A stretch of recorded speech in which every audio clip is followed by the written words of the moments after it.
Good evening, ladies and gentlemen. Welcome to C.H.I. with your host, Odysseus. This is my first review, and I thought I would do something that has infuriated me for a long time. A movie that not only makes a joke of its very genre, but has insulted me on a personal level. This movie condescends to anyone with even the basic knowledge of logic or common sense. It's called Dinotasia, a dinosaur documentary that boasts to have the latest scientific knowledge on the world of dinosaurs. Yeah, we'll see about that. We open with the first segment, The Great Dying, cheery, set at the late Permian extinction, where death will come to 90% of life on Earth and a giant cockroach. I don't know, maybe one of the filmmakers was a fan of them. Abrupt foot and a gorgonopsid, a late Permian therospid predator that approaches another. Now I want you to take note of the colors on the two gorgonopsid. How one is yellow and one is brown and red. I'll come back to it later. Abrupt meteor strike and a chase breaks out. Jeez, overkill. Those meteoroids seem kinda directed to be falling from the sky. Or are they being fired from a catapult? Wait, why is the Earth erupting? What? Huh? Hold on, why is the Earth turning into a fire level from a fantasy game? Okay, while the Permian extinction did end in a massive amount of volcanic activity, most of everything was already dead, especially large predators, because of massive droughts that literally turned Siberia into the Sahara. That would have eliminated anything bigger than a house cat. So these gorgonopsid shouldn't be here. And now I know why those meteoroids were following them. Because God was trying to smite them with this lapse in logic. Death ushers in life. Wait, that can't be.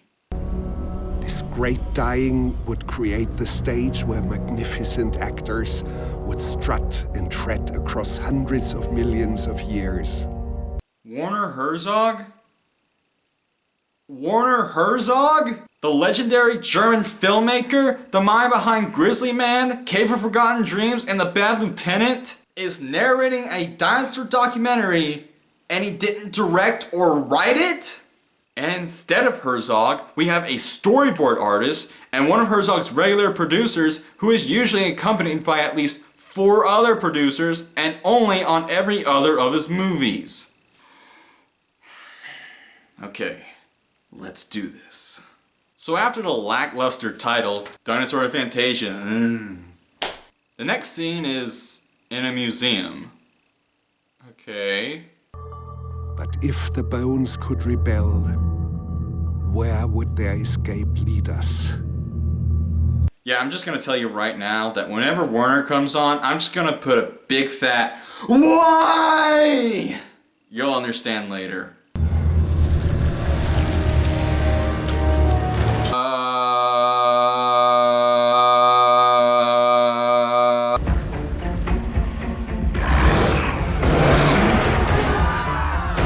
Get bored and want to have its own version of the Lost World? Granted, that'd be better than anything else in this movie. Our next real scene, Rivals, is set in the late Jurassic period in West Portugal with the dinosaur equivalent of a malfunctioning alarm clock.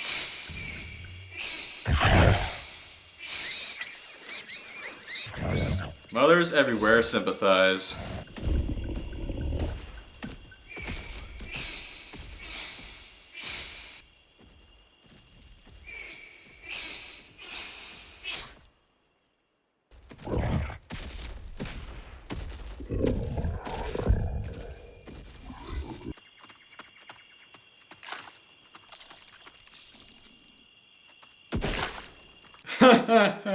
Dinosaurs aren't chickens. Just because they're related doesn't mean that when one has its head cut off, it'll keep walking around. Why? Because the nervous system would be drastically different for a creature millions of years older and far larger, regardless of relations. You could get away with this with a much smaller, more recent dinosaur, but this is not the case.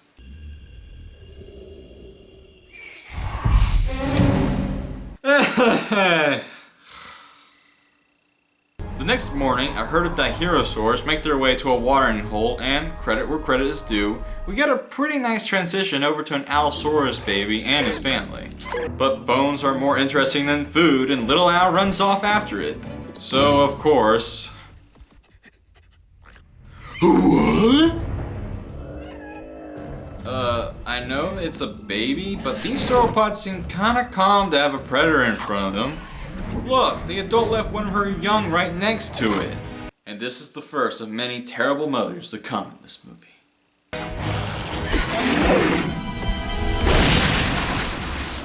Oh, man! Looks like you got your ass handed to you.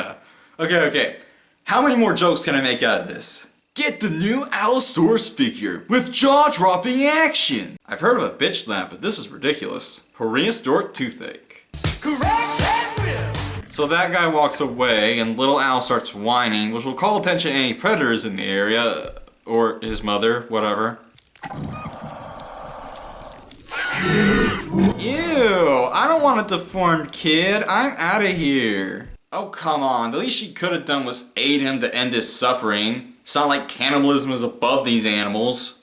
No appeal can overturn the laws of this jungle. Fate alone will decide his future. His jaw is broken and he's bleeding out. If he doesn't die by something eating him, he'll die from starvation because he can't bite anything. What? He lived? He survived to adulthood with a broken jaw? That is not possible. How could anyone making this think that was a good idea? All manner of reasons should dictate that he should be dead. And if that isn't stupid enough, I have to point out another, hopefully unintentional problem with the movie.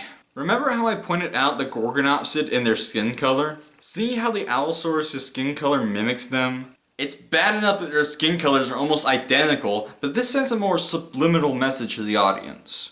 You might have noticed that we skipped over the Triassic period, as well as most of the Jurassic, which leaves out about 100 million years that apparently wasn't interesting enough. Since the movie jumped over so much time, showed the Gorgonopsid surviving, and the similar skin color, could unintentionally communicate to a less informed audience that the Allosaurus is a descendant of the Gorgonopsid. To which I have to say, no! That is not only incredibly wrong, but the amount of leaps and bounds that this movie had to take, meaning to even have that idea, makes me want to slap myself. And because it's so terrible, I'm going to have to point out yet another problem with the entire movie. Now I'm going to show you this whole scene, and try to show you my point. See if you can notice it.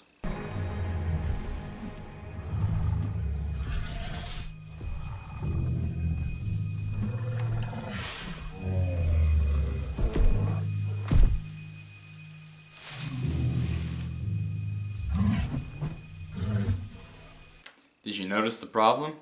Don't worry, I'll just remind you that this is a dinosaur documentary that has no narrator. Where's the narration? Where's the voice chiming in with various facts on the dinosaurs? I mean, it's even shot and edited like someone should be narrating. You'd think it'd be Werner Herzog, but he barely talks over anything. And when he does, he either says the same thing just reworded or is contradicted by something in the movie. Ultimately, why?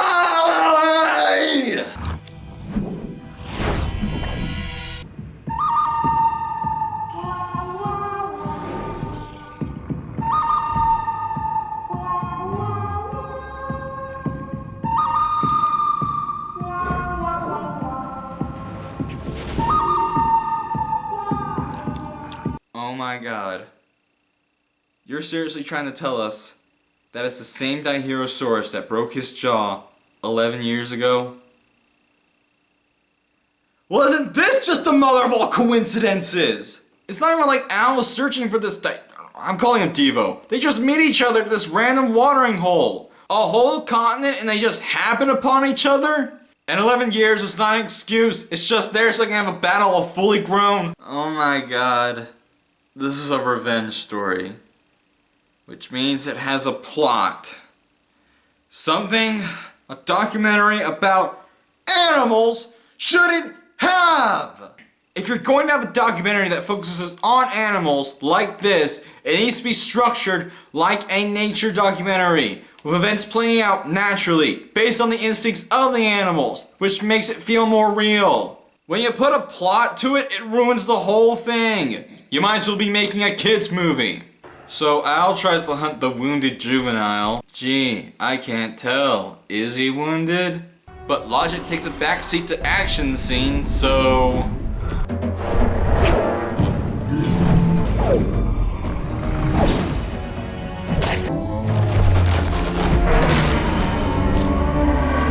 Ooh, looks like Devo got whipped good. And after my little tirade, I can at least say that was a decent action scene.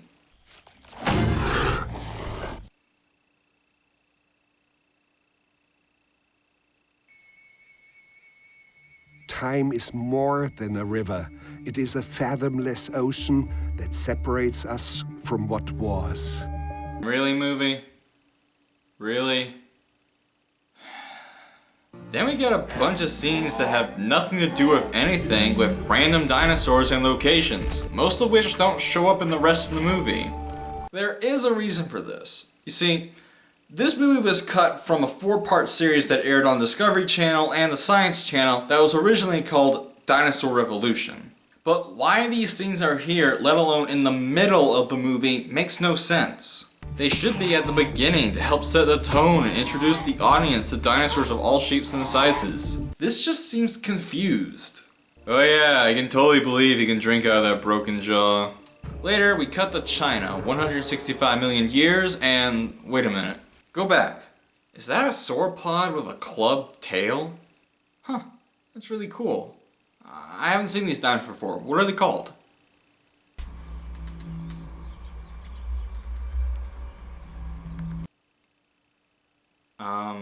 You gonna tell us, Werner? Chime in, facts and whatnot? Yeah, I obviously had to look this one up. Something that a documentary shouldn't force you to do! So one of the Shunnosaurs, see? Was that so hard? Stays behind to examine some mushrooms, and you know where this is going. Complete with an obvious music cue. Let's go smoke some pot. Let's go smoke some pot. Let's go smoke some pot. Let's go smoke some pot. Come on, let's go smoke some pot. But some predators approach and they just stand there. Yes, they have easy prey right in front of them, and they stand there for the sake of a silly effect. Even after Mushrooms runs off, they still stand there. What are these idiots called anyway? Sin Raptors? Too easy. Mushrooms falls down and gets stuck, and if his head is shaking this much, why is the shot so still? But look, the Sin Raptors continue their winning strategy. Hey, Jesus of your genus! You weren't supposed to take the tortoise and the harem moral literally! Thankfully, Mushrooms takes them out of the gene pool by way of gruesome, bumbling antics. He joins with the herd and gets high again. The moral of this story, kids? Toke up, it'll defeat your enemies. The savage indifference of nature does not hide its beauty.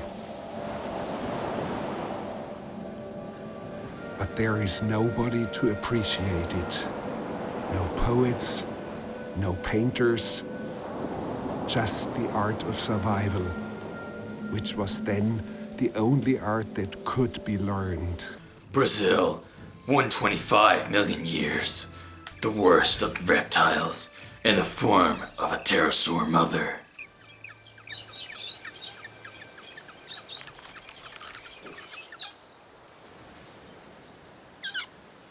You she-demon.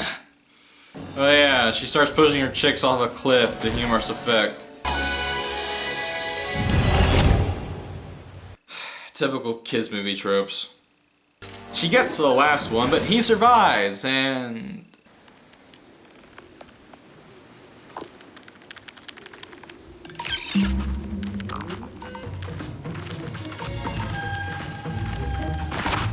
Movie, what are you trying to go for? You switch from scenes of shocking violence to baby animal cuteness to that. And the movie switches between these things so haphazardly that it completely muddles up the tone, and Werner Herzog just adds another layer to that with his overly dramatic narration. Though with scenes like this, I wouldn't want him narrating. So a prehistoric croc chases after our young hero.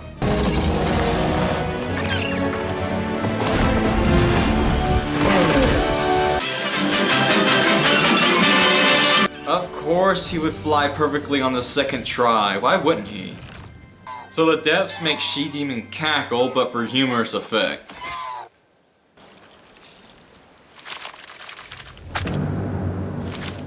But she throws him off the cliff again to an obvious happy ending. Yay? Death is descending from the heavens. But no one knows how to look up. What is that supposed to mean? Are you condescending to the dinosaurs for not inventing astronomy? Or were you expecting them to pull an Armageddon?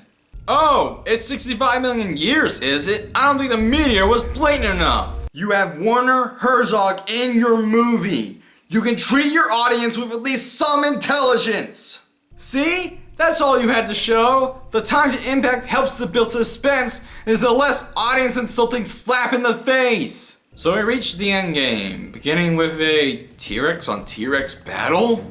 Holy crap, that's awesome! This has got to be one of the highlights, one of the most remarkable moments in the whole thing. There's no way they can screw this up. Okay, that kind of ruins the mood, but points for accuracy. Pointless slow motion! Ooh, looks like he's been disarmed.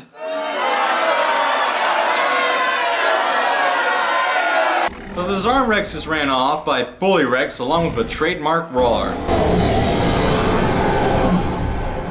Someone call Spielberg! 11 years? Looks like I had to reset my clock.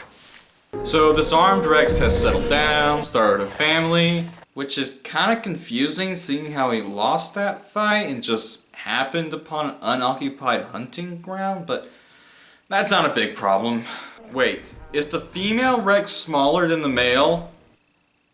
What? Actually, the sexual dimorphisms of T-Rex, and by extension most dinosaurs, has been a subject of debate, but the popular theory is that females were larger because of a larger pelvis for birthing eggs. Combine that with this National Geographic article that was posted in 2005, 6 years before the TV show's airing, makes this inexcusable. This is stuff that has been known for decades. Latest scientific knowledge, people.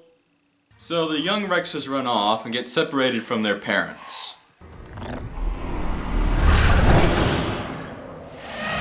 More baby animal death! But that's not all. Their parents find their remains. Oh, wacky! And the mother is distraught? Gotta love it. Later, the mother mourns for their deaths. Okay, being serious right now, I hate to sound mean-spirited, but stuff like this wouldn't have happened back then.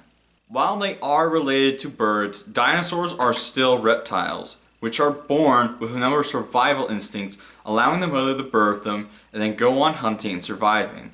But it also means that they wouldn't have much of a motherly instinct, which is present in birds as well as mammals. Behavior like this for dinosaurs would be more present in an herbivore than a predator. I'm not saying that the mother wouldn't feed them or protect them. I'm just saying that mourning for their deaths is something that the audience would expect rather than what would really happen. She even turns down going hunting, the opposite of what she would do. She eventually goes and they target a classic choice of prey, Triceratops. And to be fair, they do show some hunting tactics, which has been rather absent from the rest of the movie. Sure glad it's in the last segment. But sense won't last long when Bully Rex shows up. Did he just stretch his neck like a cliched tough guy? I don't know if that's stupid or awesome. Or if a T-Rex anatomy allows that.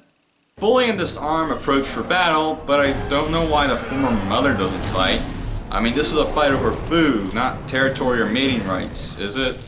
I mean, look at her. She's as confused as I am. So I guess they just don't want a girl ruining their fun.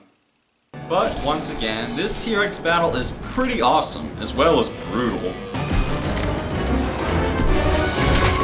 Feminist Rex, to the rescue!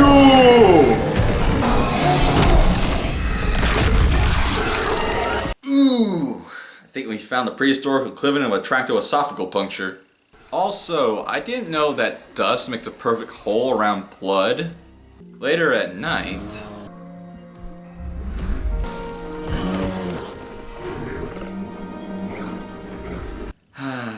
the beloved mating scene. I remember being a kid, watching the original Walking with Dinosaurs. I can hardly remember all the mating scenes and birthing scenes. Good times. Too bad there's only one in this movie.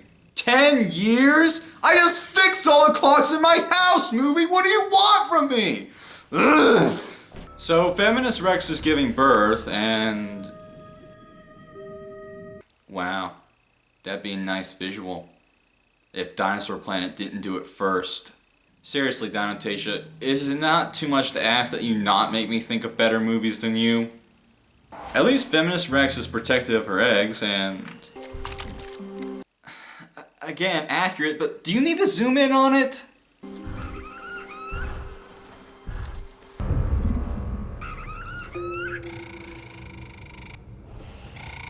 That has nothing to do with anything. So we get a couple of scenes of the typical dangers for eggs, including some thieves.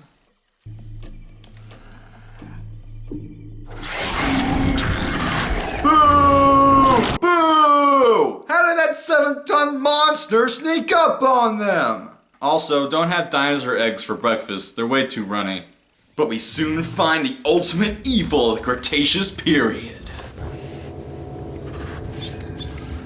Mice! Come on, those models look awful! Thankfully, one of the eggs survive, and I do like the touch of the chick having downy feathers. It draws a parallel between birds as well as a practical reason for keeping such a young animal warm. 1 hour to impact? Ah! Wow, Bruce Willis and co are really slacking off. Also, I don't know if this Ankylosaurus has cataracts or not, it just seems kind of bizarre. In fact, why are we focusing on this guy and not the Rex family?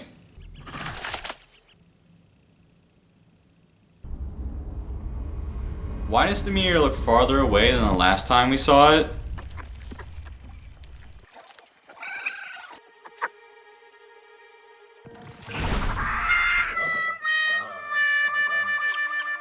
When is the meteor coming? It's already in the atmosphere? Must want to end just as much as I do. So we finally cut back to the Rex family, and... a cartoon sound effect. I didn't add that in, you guys. They put a cartoon sound effect with no matter of self-awareness.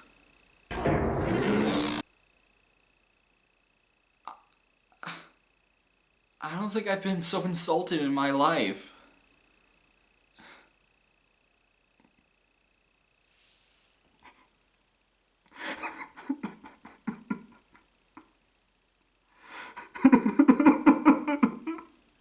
Okay, so Chicken Rex runs into the Ankylosaurus. He's dead. But apparently not, and he chases after some Troodon into a cave.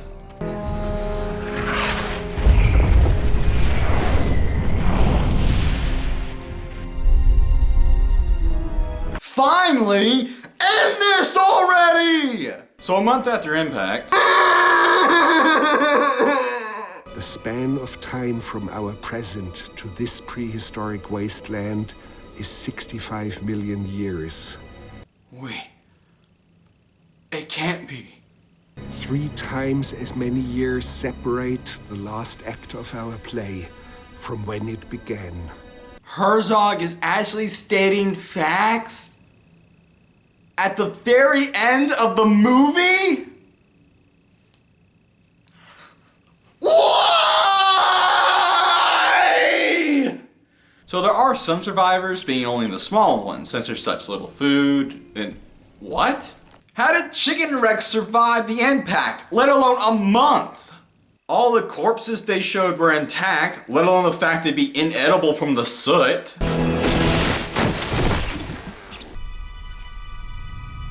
So him being alive was pointless because he was going to die immediately after we see him.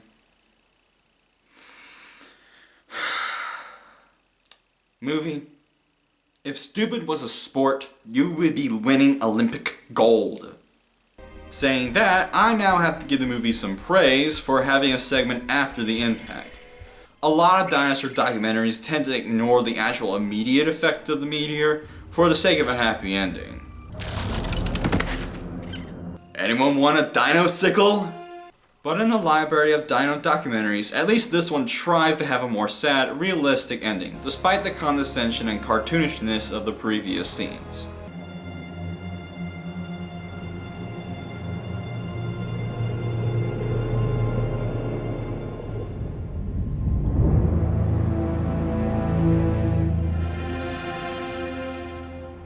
Oh no, you did not just do that! You did not just do that! Oh, forget hammering it in, you might as well just choose the meteor itself! Drop dead and go extinct, movie!